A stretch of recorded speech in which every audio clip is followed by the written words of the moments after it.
By the way, this is what this looked like from the outside with that glass block window and the other windows and doors. You will have to imagine your other windows in your house, because I have drawn the bare minimum for this. So this is where we had left off before we moved the toilet to the north wall. And recall, this was sort of code minimum bath and nothing that I would recommend a person build. And so you decided to stretch this out to 7'3.5" perhaps, or 7'6". And so now, instead of that conduit being inside the cabinet, it's here beside the toilet. So I went through quite a bit of rigmarole trying to not have that box exposed like that, A, but B, I wanted to take advantage of that extra foot that you were willing to push this southward to get some linen storage in that bath. So these two endeavors are combined, but at the end of all that, I did reach what I thought was satisfying enough result for this. But at the end of that, I still felt like a person should probably just move that electric in the grand scheme of things. Not move it, just have it pulled out and put into the wall or whatever. And I say that because even though I reached a satisfactory result, it was still clunky at the floor level and extra beyond what was required. Probably more headache to put together than it takes somebody to move that electric. But because we had accomplished no linen in those earlier plans, it's definitely worthwhile the conversation about it. So we went from that 6'3.5" and pulled those walls over a foot and started out with 7'3.5". And you can see the result is a fairly generous bath. I'm showing a 36-inch vanity and a 15-inch cabinet that can be drawers or whatever you would like. You could make the vanity as small as 24, but I have it at 36 so that it remains centered on the toilet. Notice now we have almost 3 foot in front of the toilet, from the toilet to the vanity. But coming in here and trying to solve this particular issue at the time, I started by building these short half walls. I started by building these little short half walls to conceal that electrical connection, and those are built all the way around that toilet like an alcove.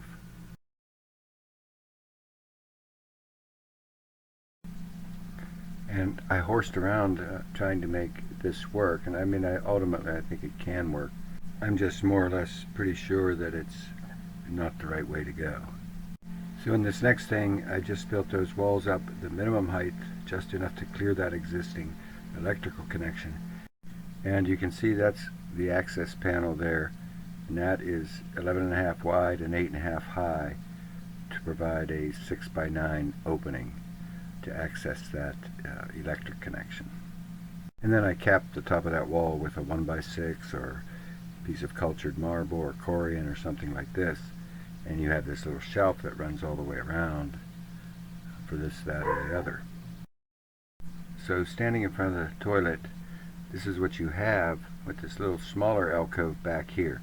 And this is what I mean when I say this gets clunky, because there's going to be all these turns down here, and again, turns cost money. So it's one more argument against leaving that electric in place. But if a person were to do that, this is what they would have: the little short walls at 37, and then a 13-inch space. And most importantly to all this discussion is the fact that the idea of moving that toilet over to the north wall and expanding that bathroom by a foot is offered this opportunity to provide linen storage and toiletry storage inside the bath that isn't under the sink. And in this particular case, where the cabinet is run all the way to the ceiling like this, that is a 36-inch wide by 42-inch high cabinet, and it can be up to 15 inches deep. But you see, it doesn't really look that great. It just looks overdone. And I tried to improve that by flushing that shelf portion out like this, and I think that was the best that I was able to do, is flush that through there. But again, all of this is kind of clunky, and if this was me, I would definitely have this in ceramic up so far, just because it's not that sanitary of a situation. But definitely plenty of storage. And you can see I pulled this down another 6 inches, and that cabinet would be 48 inches all the way to the ceiling. But then I pulled it down further and left it open at the top, and I didn't think that was the thing to do, so then I put a soffit over it. And that was the final kind of permutation on that endeavor, really. From the floor plan view then, you have 32 inches from the toilet to the edge of the vanity. The vanity shown here is 21 inches deep. And you now have 2 foot 11, 35 inches from the stub wall to the edge of the vanity. Additionally, you have now created space for 36 inch wide by 16 inch deep, either shelves or cabinetry, and those can be as high as 48 inches. As I said, those vanities are now 21 inches deep, and now I sacrifice some of that 2 foot 11 space and increase the depth of those vanities to 24 inches deep. So now they're basically kitchen cabinet depth, kitchen cabinet height. I would not recommend this number fall, this 2 foot 8 number fall below that, just from a standpoint of proportion. And then I move the door itself that goes into the master bedroom suite to the logical place where it should be, and it's still within that frame of the existing door, so the drywall will just be repaired on both sides. And that door has to be a minimum of 30 inches, but perhaps you may want that there's space there to make that 32 inches, that doorway. So you should specify that as well. And I wanted to cover a few more critical things inside the bathroom. Most notably, these little short walls being used to conceal that electrical connection, and whether the headache of putting those together and the extra work putting the various parts together that's going to require to do that is really worth it compared to what it might take to just do to the electric what has to be done to it, which is to move it into that wall. Turning our attention though to that window in the shower, if that's how the window is going to happen, that's a glass block window being shown. But if that's an awning window, that's a standard 17-inch high awning window. That's a lot more ventilation. I've shortened that to 3 foot wide. And of course, you can have any kind of glazing in that you want in terms of obscure glazing. I also talked with someone from AES, the electric provider, about this meter and what can be done with that electric cable. And I'm pretty sure that if a person's inclined to, they can have that power shut off for a little while and then get that cable moved back into the framing. So yes, considering what the whole project is going to cost, even if that were to cost $1,000, which I don't think it has to, that is probably still better than any of the alternatives that we've seen with the notches in the wall or with that with the little short walls inside. Because if we can get rid of those walls, this begins to look a lot smoother, because that also allows us to bring that wall behind the toilet forward now with that access panel out of the way. And these are just a few more considerations with regard to your wall covering and whether you have that wall covering come so far up the wall, whether it goes behind the back of the sink, and those sorts of things. And I apologize if I've complicated this project unnecessarily. This is the other side. And then a couple notes about these drawings that have been provided. They show insulation on the inside of this block wall. Customarily, I will put 2 inches of insulation horizontally like this, 2 feet in, and then with the 4 inches of gravel underneath that. Secondly, these are 2x6s, and that is to meet the energy code, and there is an alternative. They are 2x6 at 16 inches on center.